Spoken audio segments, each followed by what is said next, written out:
Baie welkom by Kuier om die Woord, Hebreërs 6. Daarom moet ons nie bly by die begin van die prediking aangaande Christus nie, maar na die volmaaktheid voortgaan. Hierdie is oulik. So, hy gee die indikasie hier dat daar 'n moontlikheid om volmaaktheid hier en nou alreeds te beleef. Kan julle dit sien? Na die volmaaktheid. Nou, volmaaktheid is altyd in Christus. Buite Christus, onvolmaak in Christus. En hoe meer ons in Christus dan is en ons sienswyse vul met Christus woord, hoe meer tree die volmaaktheid in. Sal julle met my saamstem dat Christus is volmaak. Hy het 'n volmaakte werk gedoen. En in daai volmaakte werk is ons albei by ingesluit. Pastor Mimpie, gaan jy voort. Sonder om weer die fondament te lê van die bekering uit die dooie werke. So as 'n mens 'n gebou bou, kan jy nie elke dag fondasie gooi en fondasie gooi en fondasie gooi en fondasie gooi.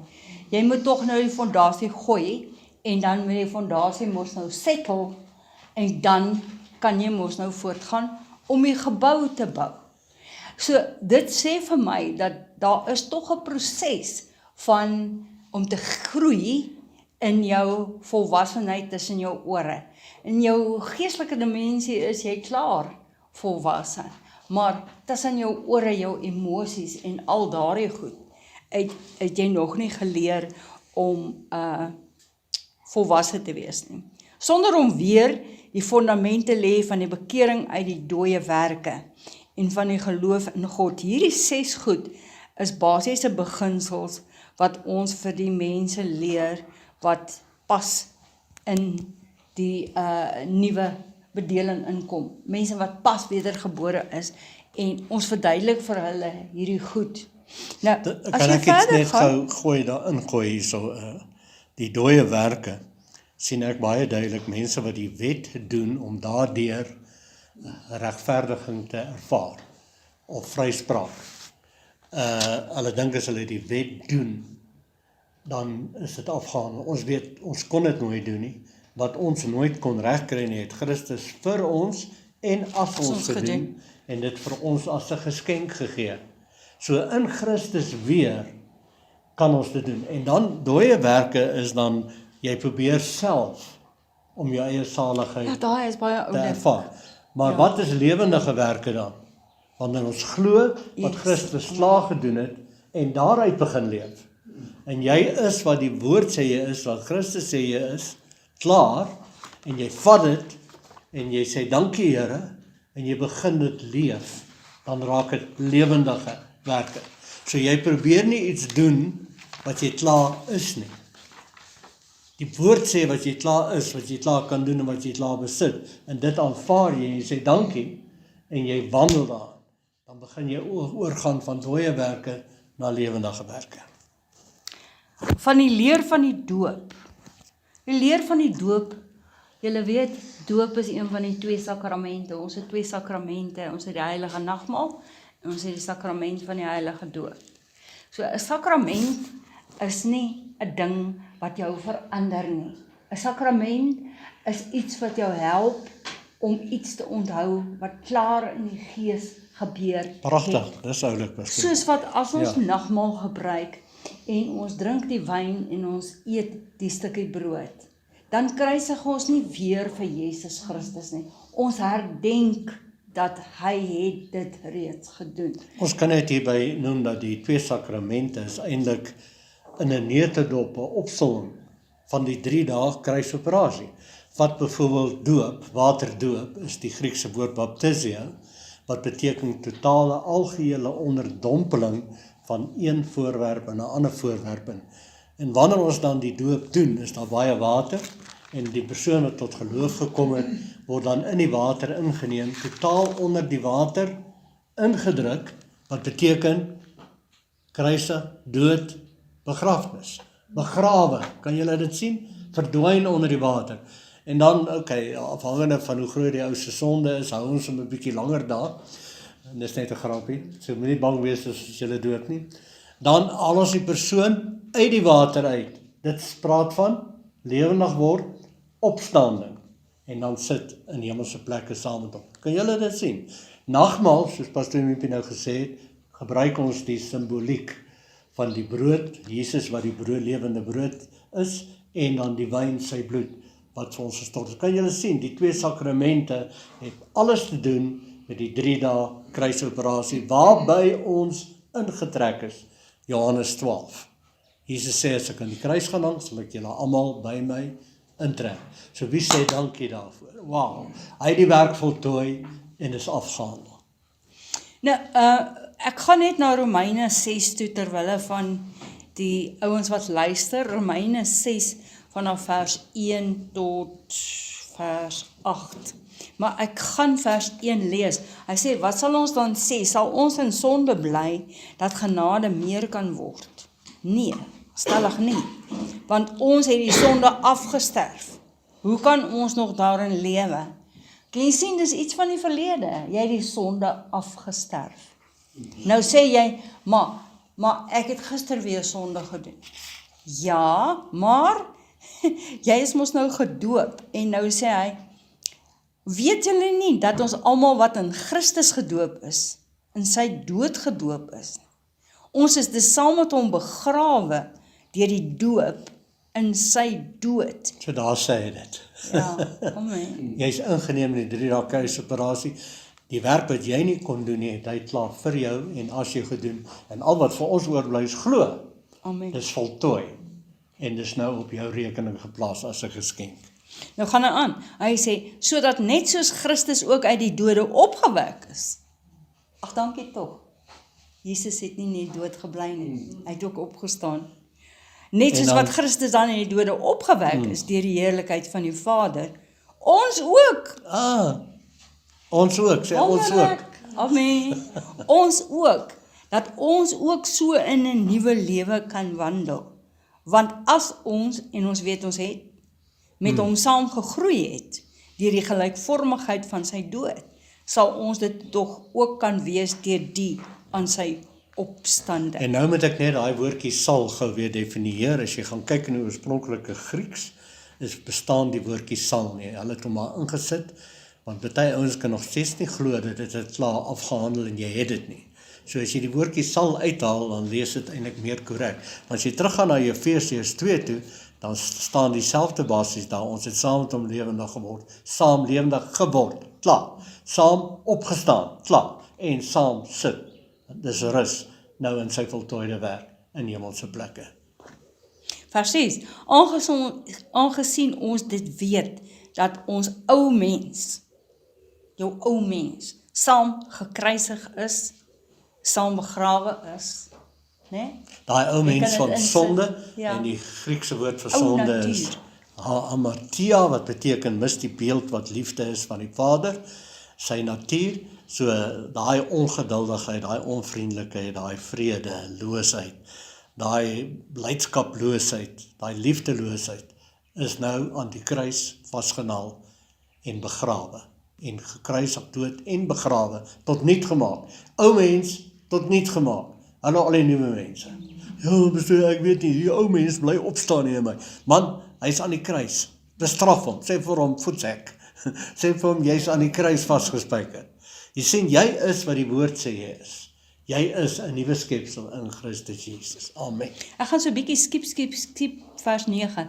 Omdat ons dan weet dat Christus, nadat hy opgewek is uit die dode, nie meer kan sterf nie.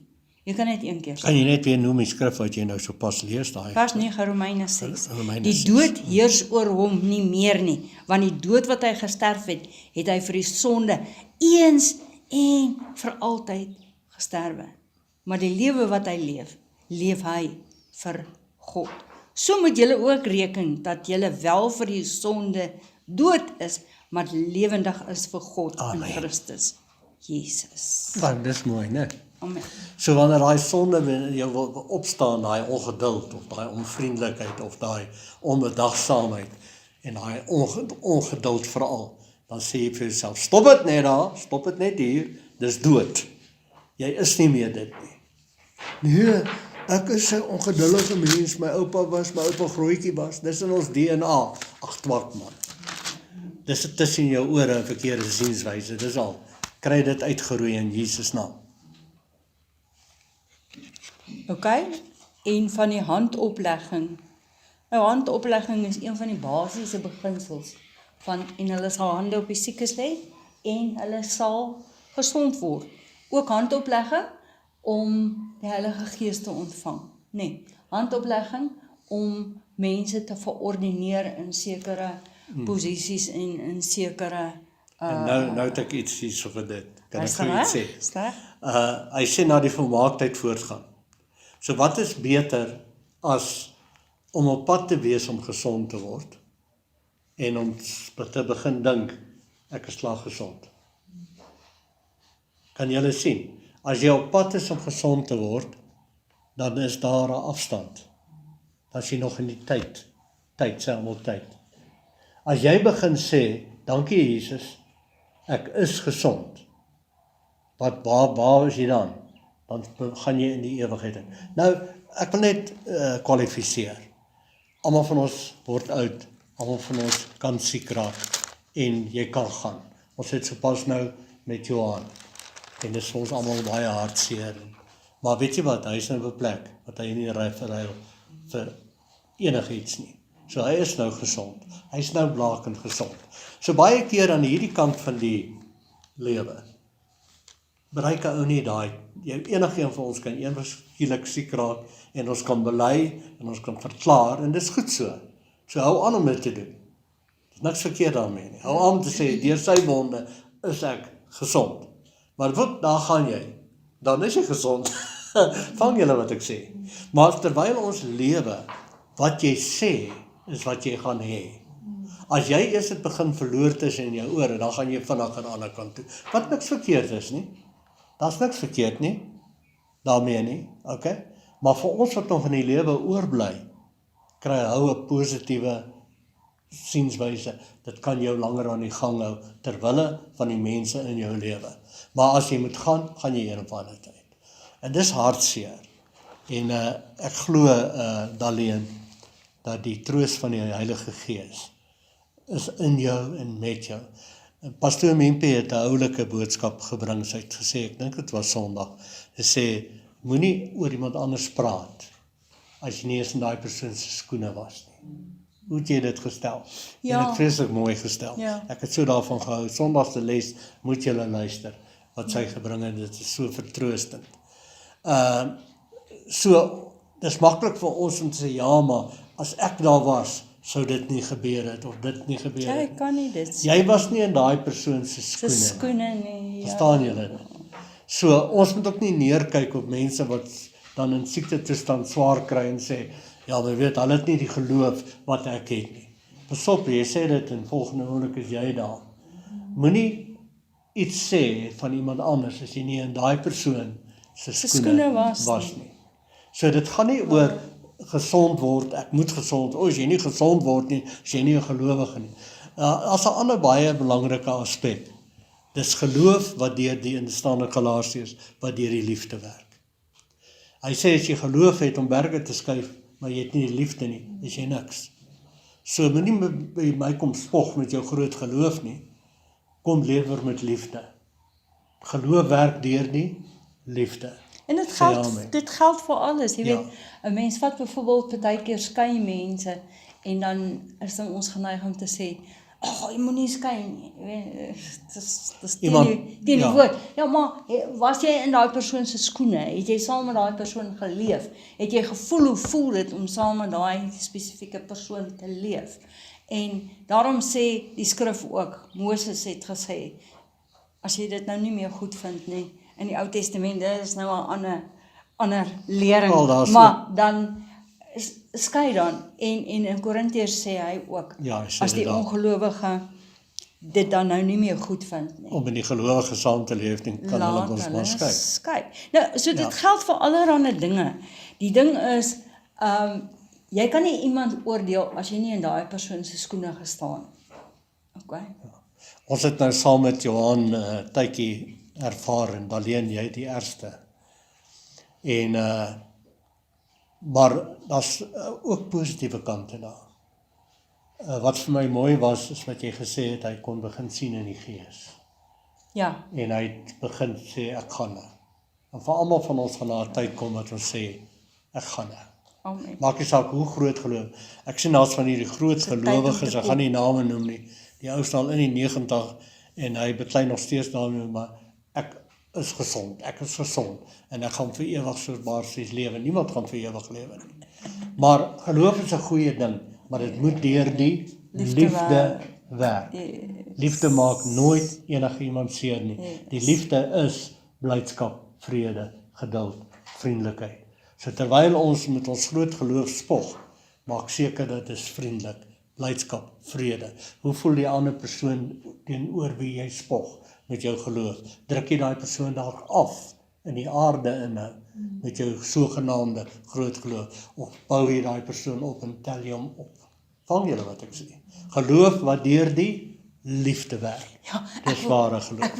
ek wil jou tog vra om 'n staaltjie te vertel van toe jy op die myn was, van die ou wat gesê het, you must drille. Ja, dit kom in Dis 'n op Jakobus. humoristiese staaltjie, maar dit is Geloof sonder werke is dood, en Jakobus praat juist dan van wys my jou geloof deur jou werke. Nou baie mense sê ons kan nie werke doen nie, maar onthou hier praat ons nou van lewendige werke wat uit geloof, soos ons net verduidelik het. Nou ek was in personeeldepartement op die myn en op die skag gewerk, skagpersoneelbeampte. En ek sal nooit vergeet nie, daar's een van die Italianers daar, en ek kan nou nie sy naam onthou nie, maar hy was 'n boebaas skieter, myner. Hoor jy, hy kon die aarde oopskiet onder. Hy die meeste, hulle noem dit sentare, gouddraande erts kon losskiet en uitbring. Hy was die champion. En toe kom daar 'n nuwe bestuurder, een wat rou uit universiteit het kom, uit geen ervaring nie, maar hy het die kwalifikasies, en nou probeer hy bestuur. Maar hy was nog nie in die skoene gestaan van 'n regte mynbestuurder met baie ervaring nie. Hy het net die teorie. Ja. Nou sit hy daar, nou sien hy hierso op papier, maar hierdie persoon gebruik te veel plofstofpoeier. En dis onkostes. Maar hy kyk nie na die groot prentjie nie, hoe geweldige groot area hierdie ou oopskiet. Ek mens jy alles bymekaar tel en sommetjies maak, is die ou 'n groot wins vir die maatskappy. En nou word die ou ingeroep, en nou moet ek as personeelbeampte ook insit. Want daai stadium was daar nie unies nie. Ek moes nou insit, want ek moet nou die ou ook half soort van bystaan, soos amper 'n prokureur, jy weet. Nou sit die ou daar so met sy calculator. En nou sit die ou Italiaan daar, hy kan nie goed Engels praat nie, maar hy kan verstaan, nou sit hy daar so, maar jy kan sien hy's geïrriteerd, want hy wil besig wees, hy wil ondergrond wees, hy wil sentare skiet, hy wil besigheid doen, want hy's 'n champion, jy weet. Nou sit hy daar so, nou sit die ou sy calculator, nou verduidelik hy, nou sê hy, ja, dit, en hierdie somme, en daai somme, en wat het jy vir jouself te sê? En die Italiaaner kyk hom so, en hy sê, you know nothing. You must calm down, and you must drille, not sitting on your little calculator and press. Stop press. Come down and drille. So then you will know. Toe bars die mynkaptein uit van die lag en die skofbaas wat daar was, en ek kon dit nie help nie, en daai ou sit so by die tafel, die geleerde, en hy sit so en kyk so af, en toe bars hy ook uit van die lag. To say, I got the point, go, you, no problem, go. Hy sê, jy sien daar waar die tyre, die keerpad vang, dis waar die dinge gebeur. Was jy al in daai persoon se skoene? Verstaan jy? Moenie kom en presse hier op jou calculator. Come down and drille. Dit was so cute, ja. Dis cute. En dit kan ons doen met allerlei goed. Jy kan dalk 'n eiertjie te lê hê oor iemand wat verf. Gaan doen dit self. En dan voel jy, hoe voel dit? Hoe voel jou arms as jy na 'n hele dag geverf het? Jy kan dalk 'n eiertjie wil hê oor mense wat in die bediening is. Kom doen jy dit. Dan sien ons hoe vaar jy as jy dit doen. Amen. Is heeltemal 'n ander ballgame, nee, om dinge self te doen en self te ervaar. Soos byvoorbeeld alleen, ek salute jou moet hoe jy koeke versier. Nee, ek kan glad nie 'n koek versier nie. Ek gooi die icing op en dan vat ek 'n vurk en dan maak ek hom so. Maar mense wat weet hoe, nee, hulle ken van. En dit was maar dis Sondag se preek, nou is ons by Sondag se preek. Ja, nee, kom ons kom terug na Hebreërs 6. Okay, van die handoplegging, van die opstanding van die dode en van die ewige oordeel. Ek wil gou iets sê oor die ewige oordeel. Almal van ons weet, dat jy kan nie in hierdie lewe, maak soos jy wil, doen soos wat jy wil, allerhande dinge, reëls oortree nie, want jy gaan rekenskap gee vir elke woord wat jy gesê het en vir alles wat jy gedoen het. Mense wat gesteel het, mense wat gelieg het, mense wat gemoor het, mense wat bedrieg het en alles. Jy gaan rekenskap gee voor Christus. So sorg dat jou lewe skoon is. Okay. En dit sal ons doen as God dit toelaat. Let wel, hierdie van ewige oordeel is 'n basiese beginsel. Jy moet weet dat hoe jy lewe is jy verantwoordelik vir. Ek is nie daarvoor verantwoordelik. Hoe jy lewe.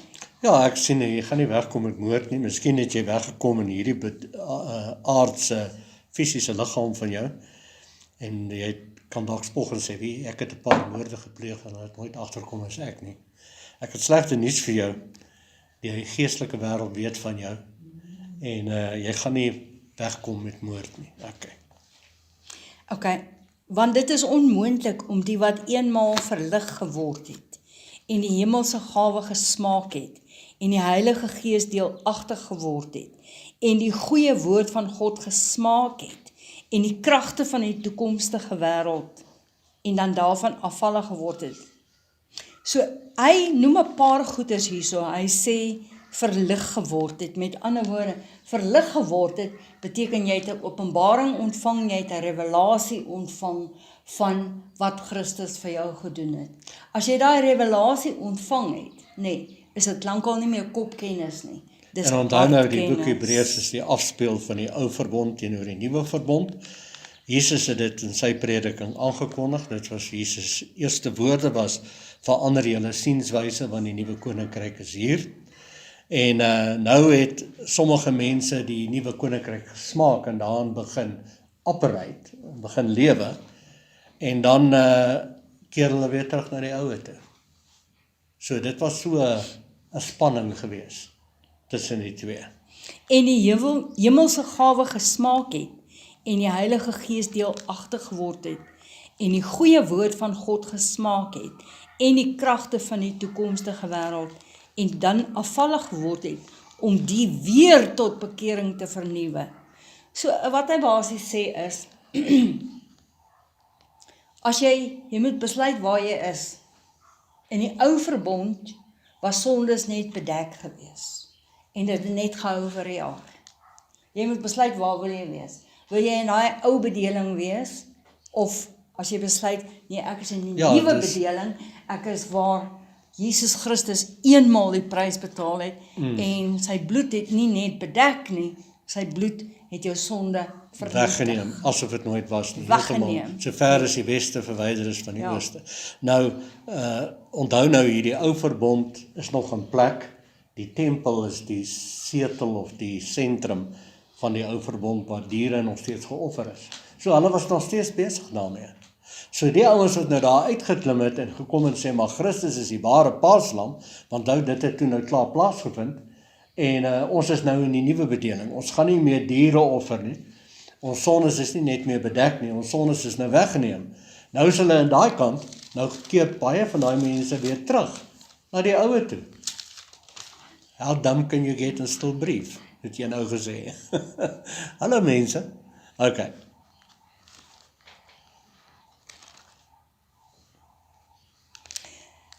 En die hemelse gawe gesmaak het en die Heilige Gees deelagtig geword het, die goeie woord van God gesmaak het, ensovoorts, en afvallig geword het, om die weer tot bekering te vernuwe, omdat hulle ten opsigte van hulle self die Seun van God weer kruisig en openlik tot skande Want maak. wat was die kruisiging? Dit was die paaslam wat geslag is. Nou die ewige paaslam, die volmaakte paaslam, wat volmaaktheid bring waarna ons nou strewe. Want soos Pastoor Mimpie gesê het, in die gees is al volmaaktheid, maar tussen die ore, dis jou siel, dimensie, denke, gedagtes en gemoed, is jy in groei, in geestelike volmaaktheid in.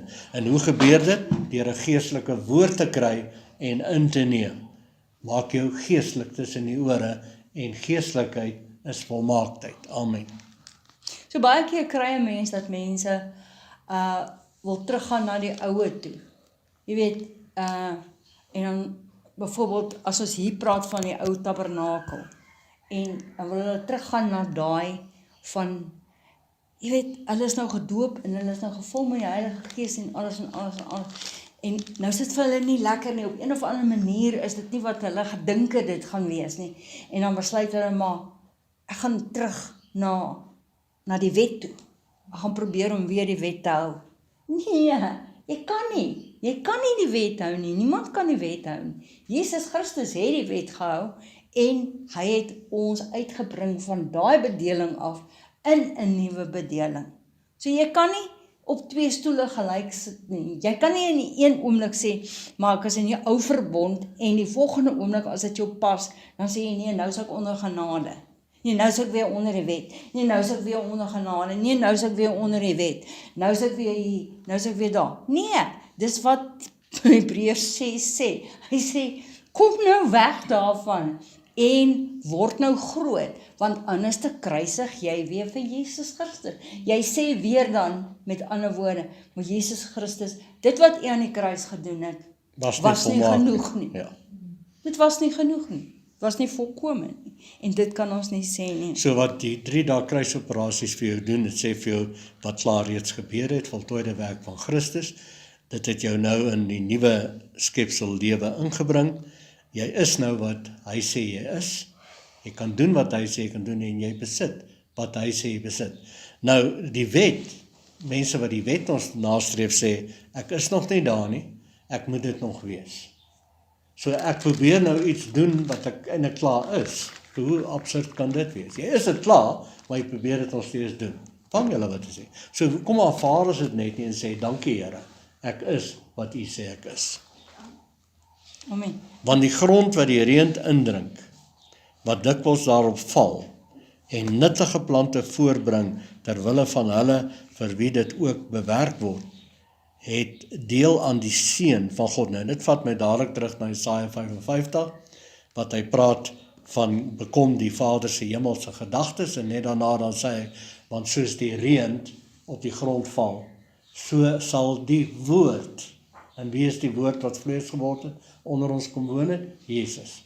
Sal die woord die reënwater dan wees, wat jou tussen jou ore vernuwe, sodat jy dan uit geloof lewe en nie meer uit werke van die wet nie. Ek wil net teruggaan na vers 6 toe. Daar's 'n redelike debat aan die gang van as jy eers een keer wedergebore is, kan jy dit verloor of kan jy dit nie verloor nie. Daar's 'n redelike debat aan die gang. Nou hier in Hebreërs praat hy hipoteties daaroor. So kan jy dit verloor? Dan het jy dit nooit regtig gehad nie. Of het jy dit net tussen jou ore gehad, maar dit het nie ingesink in jou gees in nie. So dis die hipotetiese ding hierdie en dis iets waaroor ons kan stry en beklei en sê die een sê so en daai een sê so. Dink gou vir julleself, watter een van Jesus se disippels het alles gesien en net agterna geval? Judas Iskariot. Ja, Judas se grootste probleem was, hy het nooit die geestelike kant van Jesus gesien nie. Presies. Hy het nooit gesien dat Jesus is 'n geestelike koning nie. Hy het heeltyd Jesus gesoek om 'n fisiese koning te wees, om die Romeinse juk af te skud en om die politiek reg te kry. So hy was 'n politikus. En toe hy nou sien die dinge loop nou skeef en Jesus wil nou nie in die rigting gaan waar hy nou wil hê Jesus moet gaan nie, toe verraai hy hom. En ek dink hy het gehoop dat as hy nou Jesus verraai, dan gaan Jesus nou tot sy reg kom en sy voet neersit en dan gaan hy sommer almal om hom vertelg. En toe het Jesus dit nie gedoen nie. Want Jesus is 'n geestelike koning. So julle kan sien dat hierdie is 'n debatteerbare ding.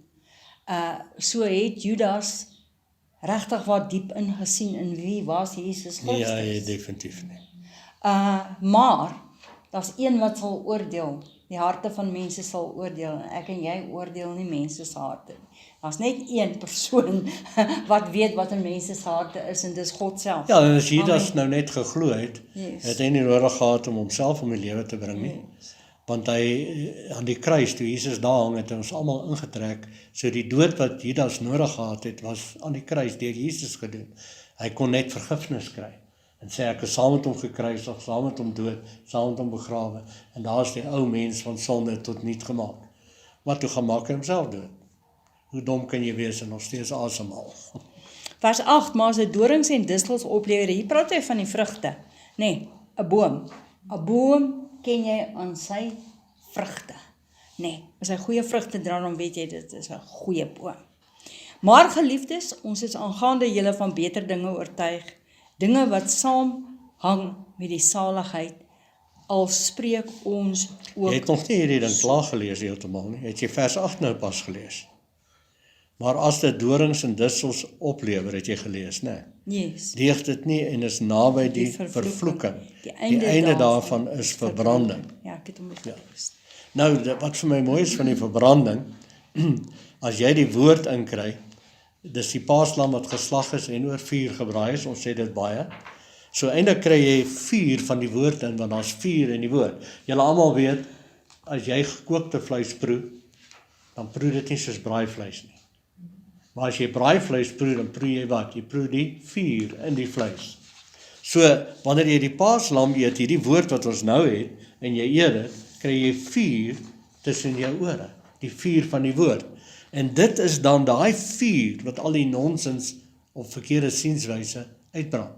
Ek glo die woord is so kragtig, so vurig, so powerful, dat dit al die nonsens wat jy dink, wat jou kan seermaak en ander mense seermaak, uitbrand. En daar's net liefde wat oorbly, nadat jy die woord tussen jou ore het. En dit bring jou tot die volmaaktheid van die liefde dan. Want God is nie onregverdig om Is jy nie by julle, vers 9 nou nie? maar geliefdes, ons is aangaande julle van beter dinge oortuig, dinge wat saamhang met die saligheid, Pragtig. al spreek ons ook so. Want God is nie onregverdig om julle werk te vergeet nie, en die liefdesarbeid wat julle betoon het vir sy naam, omdat julle die heiliges gedien het en nog dien. God is nie onregverdig. Hy weet wat jy doen en hy weet wat jy nalat om te doen. En soos ek sê, is net God wat die harte van mense ken. Ons ken nie die harte van mense. Maar ons verlang dat elkeen van julle dieselfde ywer mag toon om te kom tot die volle sekerheid van die hoop tot die einde toe, sodat julle nie traag word nie.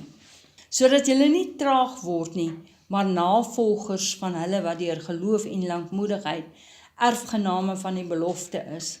Want toe God aan Abraham die belofte gegee het hy, omdat hy by geen meerdere kon sweer nie, by homself gesweer en gesê, voorwaar ek sal jou ryklik seën en jou grootliks verneder. En so het hy die belofte verkry, nadat hy geduldig gewag het. Want mense sweer by een wat meer is, en die eed van bevestiging is vir hulle wat die einde van alle teespraak. Daarom het God, omdat hy nog kragtiger aan die erfgename van die belofte, die onveranderlikheid van sy raad wou toon, dit met 'n eed gewaarborg, sodat ons deur twee onveranderlike dinge waarin dit onmoontlik is, dat God sou lieg, kragtige bemoediging kan hê. Ons wat ontvlug het, om vas te hou aan die hoop wat voorlê. So hy praat van twee kragtige dinge wat ons het, wat 'n anker vir ons siel is, wat hy dan in vers 19 vir ons gee. Die eerste ding wat hy sê wat ons anker, is die feit dat God nie kan lieg nie. As God gesê het, ek is met jou al die dae tot aan die volëinding toe, dan is hy met jou. Dit is baie mooi, né? Ja. Die ander ding is die eed waarmee God dit bevestig het. Nou, eed is 'n ander ding as 'n woord. OK? 'n Woord is, ek sê vir jou, hoor hierso, ek sal daar wees. Maar as ek dit vir jou sweer met 'n eed, dan doen ek dit, ek sluit 'n verbond met jou en ek sê vir jou, so seker as wat my woord is, sluit ek nou hierdie eed met jou. En dit waarborg, dat ek sal my woord gestand doen. Nou dink gou vir julleself, wat se verbond het God gesluit met Abraham, en wat se verbond het God gesluit met ons as kinders van die Here, waar daar bloed gevloei het, en waardeur ons 100% verseker is, dat daardie eed is volbring. Julle weet in die Ou Testament, as hulle 'n verbond met mekaar gesluit het, 'n swak volk met 'n sterk volk, dan het hulle 'n insnyding gemaak, hier, Jy moet nou verduidelik, want die mense sien nou nie op die in die pols, Ja. het hulle 'n insnyding gemaak, 2 persone, en dan het hulle die 2 saam Die stukkende, die gesnyde Die deel waar die gesnyde bloed nou dele. uitloop. Ja, gevryf, en dan die het hulle bloed meng dan. swart as gevat, en dit daar ingevryf. Sodat dit 'n permanente letsel Dis 'n maak. permanente Soos 'n teken. tattoo. Soos 'n tattoo. So as die 2 volke dan nou, sê nou maar 30 jaar daarna, veg hulle teen mekaar, en die een ou steek sy hande op en hy sê, wow, En die persoon wat met hom veg, wat hom nou net wil doodmaak, sien die merk, dan gooi hy net die wapens in neer om hels hom. Want daai teken, daai die merk, eed. is die yes. teken. So was verbonde gesluit, en nou, wanneer die Vader dan 'n verbond sluit in die ou bedeling, die ou verbond, was dit God met die mens. Yes. En dit was 'n onvolledige en 'n onvolmaakte situasie, want die mens het aanhoudend die verbond verbreek. God sal nooit 'n verbond verbreek nie. So wat is dan beter met die nuwe verbond in Christus Jesus? Jesus word mens, maar hy is God self. En nou sluit God die Vader 'n verbond, sê nou maar met Jesus. God sluit 'n verbond met God. Kan dit verbreek word? Is dit nie volmaak nie? Dis waarom hy sê, julle moet na die volmaaktheid streef, want julle het nou die volmaaktheid. Soos jy sê, dis 'n eed wat gesweer is. Hoe seker is dit? Eed tussen mense kan nog steeds verbreek word, maar 'n eed tussen God en God, Jesus namens ons, met God, kan nooit verbreek word nie. So in Christus Jesus is daar 'n eedswering, 'n volmaaktheid wat nooit, en dit het ons, Pastoor Mimpie, as 'n anker vir jou siel, jou denke, gedagtes en gemoed. So hou vas aan dit. As jou kop wil raas en jou kop wil rondspring, keer terug na die anker, na die woord, die voltooide werk van Christus vir jou en as jou. En sê dankie. Ek gaan terug na die 2 dinge toe.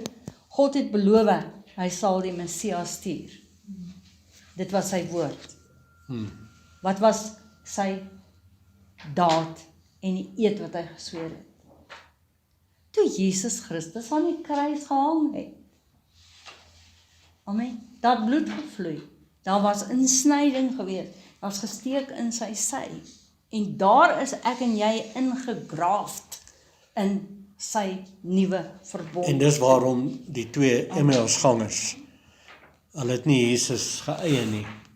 En toe Jesus uiteindelik kom by hulle plek, en Jesus verduidelik en troos hulle eintlik, want hulle is nou verward, want die saligmaker, die Jesus wat so opgetree het, hy was 'n soort van 'n trooster, is nou weg.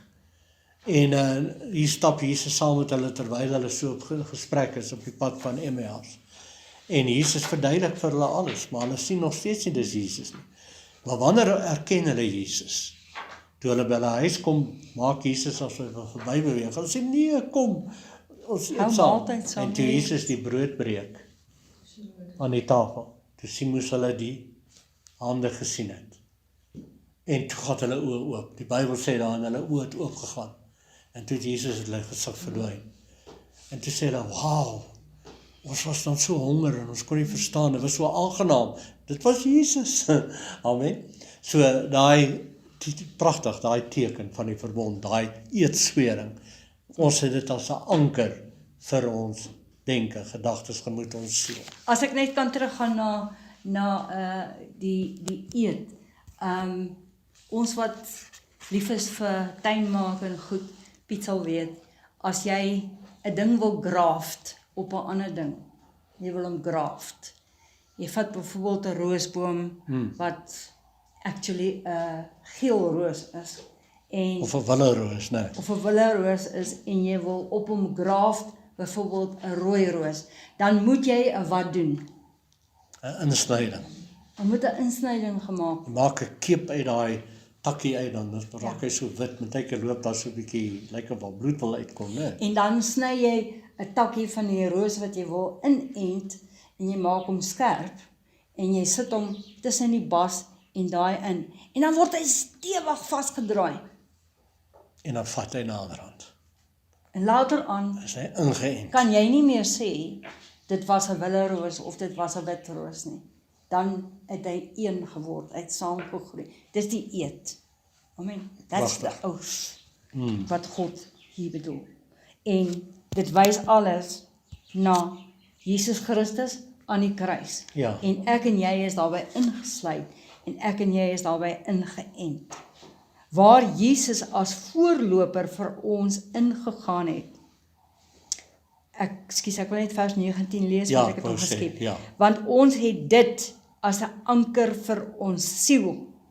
Jy met jou siel anker, want baie keer wil jou kop weghardloop met jou kop wil vir jou kop wil dink waar die muis ontstink. Nee. Ja. En jy wil jou kop hardloop met jou weg. Anker jou gedagtes en sê vir jouself, hierdie twee dinge staan vas.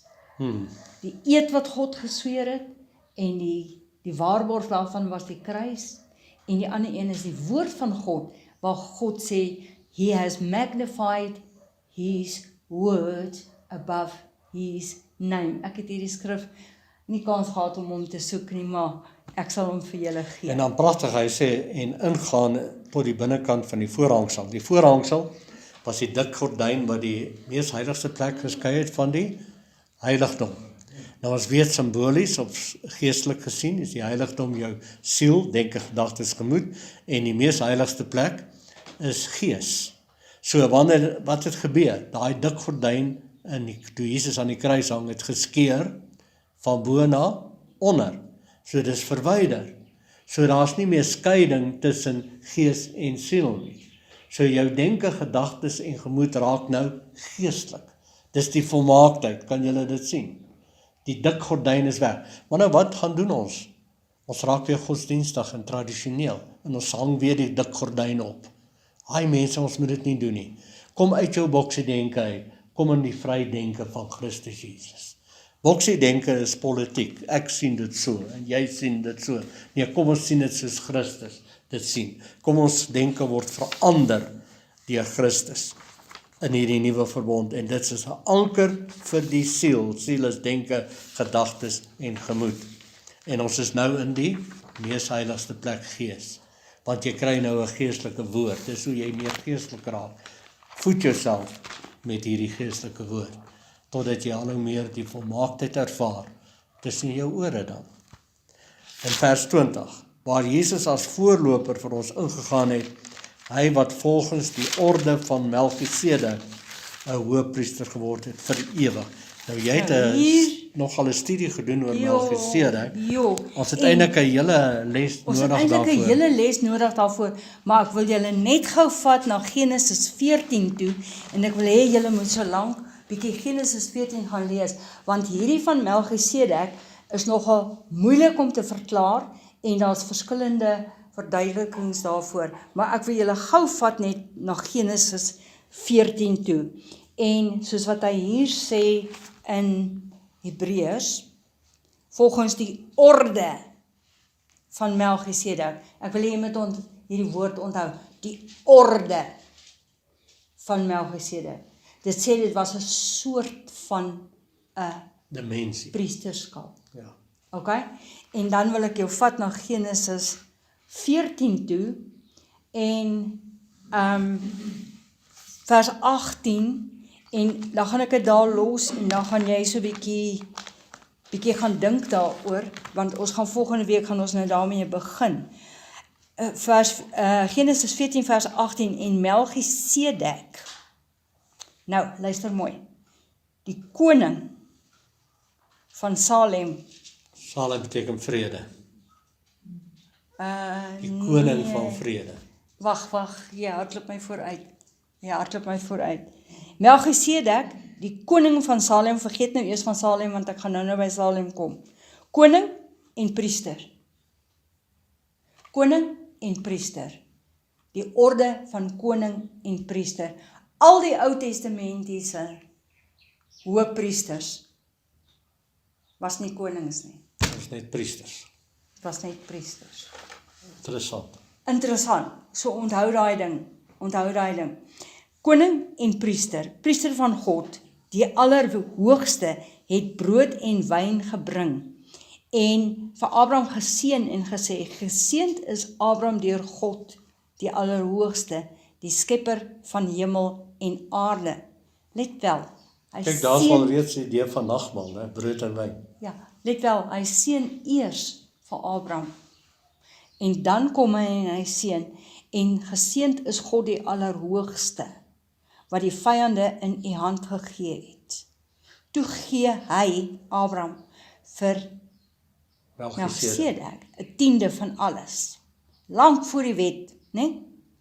En nou, lees in jou eie Bybel, want jy gaan vir my sê ek lieg. Vers 21. En die koning van Sodom. Hallo? Nou het hy die woord Salem verander na Sodom toe. Okay? Why? Okay, hoekom ek sê, dis bietjie moeiliker om te verklaar as wat ons skielik net lees. So, hier is al klaar, either dis 'n spelfout, of die geskiedskrywers het hier iets uitgelaat of bygesit wat ons nie van weet nie, maar ek wil dit met julle los. 'n priester en 'n koning. Jesus was 'n priester en 'n koning. Die orde van Melchisedek. En Jesus het ons gemaak konings en So was priesters. Melchisedek Jesus Christus self? Nee, hy was nie. Nou sê hulle, Melchisedek wat nie 'n vader of 'n moeder gehad het nie, geen geslagregister gegaan het nie. Hoekom sê die Bybel dit? Die Bybel sê dit om in die Ou Testament, die priesters is gekies uit 'n sekere familie uit. Aaron was die een uit wie hulle priesters gekies het. Nou hier kom Jesus Christus, wat 'n priester en 'n koning is, en het hy 'n aardse vader en 'n aardse moeder? Nee. So, dis koning en priester, volgens die orde van Melchisedek. So Melchisedek het geen fisiese geslagsregister gehad. Hy was nie uit 'n familie van priesters uit nie, maar hy was 'n koning en hy was 'n priester. Okay, so, that's it. Amen. Vader, ons dankie vir u woord vanmôre. Ons dankie Here dat ons daardeur kan groei en versterk word. Meer geestelik kan raak tussen ons ore. Ons het dit as 'n anker vir ons siel. Dankie vir hierdie wonderlike anker, want dit is 'n sekerheid. En daardeur sal ons nie wegdrywe nie, maar bly